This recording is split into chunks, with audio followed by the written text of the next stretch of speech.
much? Well, I was 22 years old and I was getting divorced. And I found myself pregnant and had decided to have an abortion. A couple months after that abortion, I realized I was still pregnant. Went to the doctors and found out I was 5 months pregnant. I had gone to see a private adoption attorney where I helped pick out a family for the baby when she was born. Well, she was born premature with some severe disabilities caused by the abortion. The family I had picked out for her backed out. They didn't want a disabled child. So now I'm trying to figure out what am I going to do. I have 2 healthy children at home. Now I have a handicapped child. I'm not sure if I'm going to be able to find a home for her. And I'm not sure that I'm going to be able to take care of properly and give her what she needs to thrive in life. In her medical records, which we have copies of, said that she was resuscitated several times, placed on a breathing machine, and she had several bleeds in her brain. And they were uncertain whether she was going to have a severe handicap, what her prognosis was. Her skull all sat down here at the back of her head. Her brain, everything was exposed. Of course, they rushed her right out of the room and stuff, And they came in the next morning and they were talking to me about her. And, they were like, she coded 4 times last night and came back every time.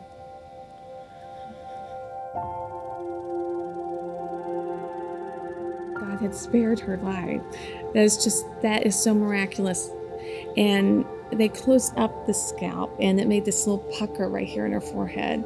And we call that our kissing spot because your lips kind of hit right on it.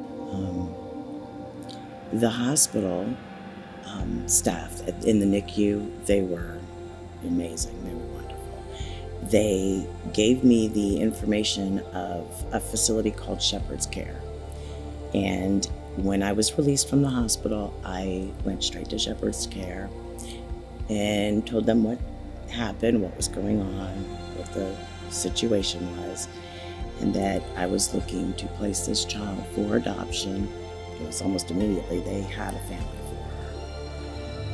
When I first heard about Hope through the adoption agency that day that I called, I was excited. I thought, I wonder, is this the baby that God has for us? In the meantime, she was in the hospital for a couple months. She was due October 13th. She was born August 12th. So within those couple months, I went to the hospital every day just to make sure she was okay. So she knew that she was loved, and not alone. I didn't want her to feel alone.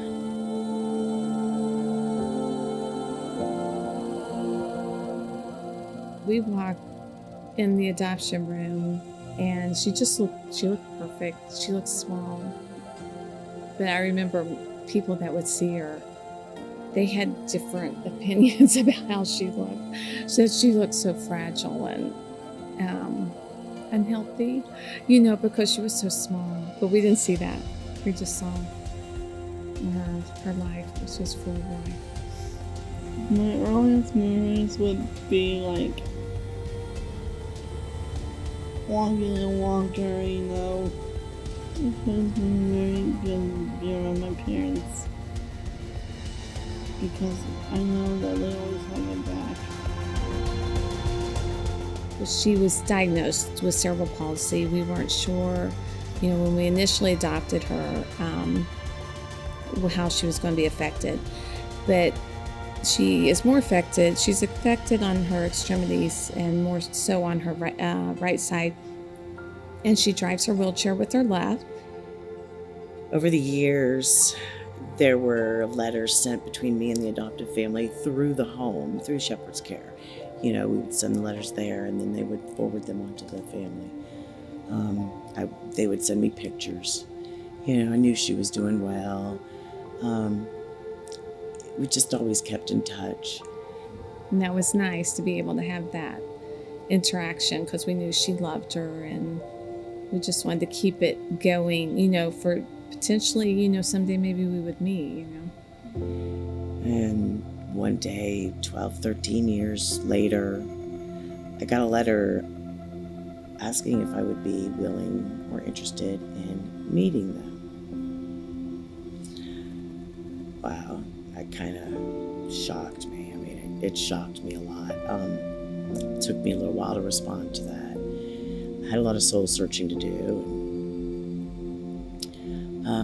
I did decide, yeah, I wanted to meet them.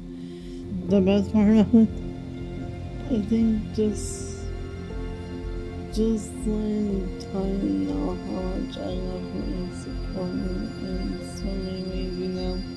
Hope had been real talkative in the car, like she was excited. And when she was going towards her, she was just so excited. Hope was excited to see her because I could tell that was them because they're crying. Everybody, it was her sister and her birth mom and birth grandmother. And so we're all just crying, and Hope was just excited, hugging her and asking her if she remembered her when she was in her belly. And it felt good to know that she had wonderful parents, that she was well taken care of. But at the same time, after I had returned home and after the meeting, I started having guilty feelings of regret that just kind of, yes, I know that I chose the adoption after the fact and did something right for her. I still felt so guilty. I was looking at her and her telling me that she forgave me and that she loved me, but looking at her in that wheelchair, I love her very, very much.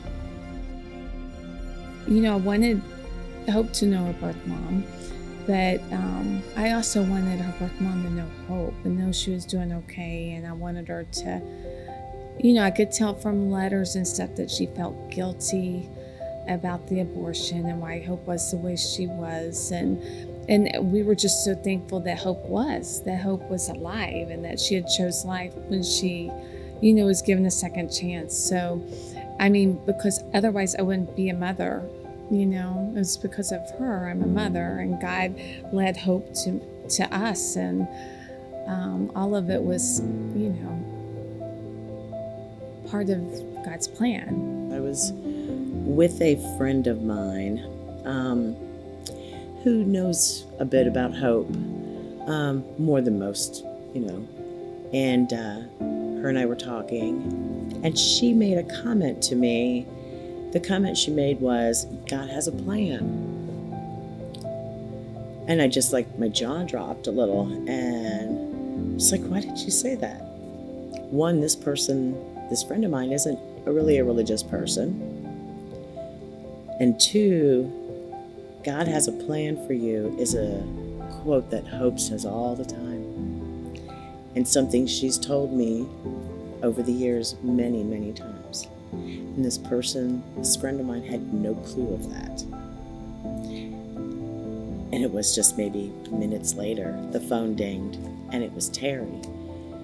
I wanted to know if she would ever want to share her story publicly, and if she ever had, and she hadn't, only with friends. And I wanted to know, because I always felt like someday we would share it together. I just thought that would be something God would do. I have no doubts about coming and doing this. No. Had this been 15 years ago, the first meeting, I probably couldn't have done this.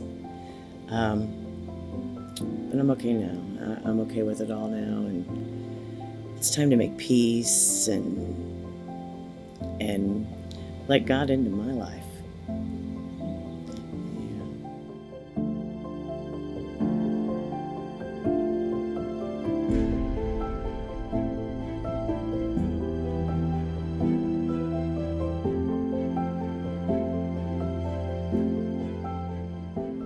this weekend has been absolutely a great experience with Talia. It was great. And I'm sorry that the weekend is coming to an end and I'm going to have to go home, but there'll be more trips. There'll be more meetings. God has a plan for her life when she goes back. You know, if you find yourself in a situation where you're pregnant and you don't feel as though you can take care of that child, find somebody who can. There's a lot of parents out there who are just dying to have a baby, to take care of and to love.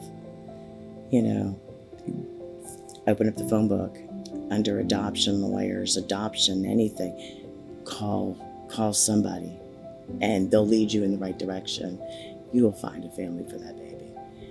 This is the story about my life. People need to get to know me better before they come and say, hey, where did your life begin? It's only out of love that you choose to give that child what you know you can't give them. You know, it's choosing what's best for the child and not for you. And that's what it is. You know, it's just done out of love. Yeah, it's hard. But in the end, it's the best decision. This is what was meant for her somehow. You know, through all the bad, this is what was meant for her. I mean, she's here for people to see. I don't know. She's here to teach us about love and life and forgiveness and true faith.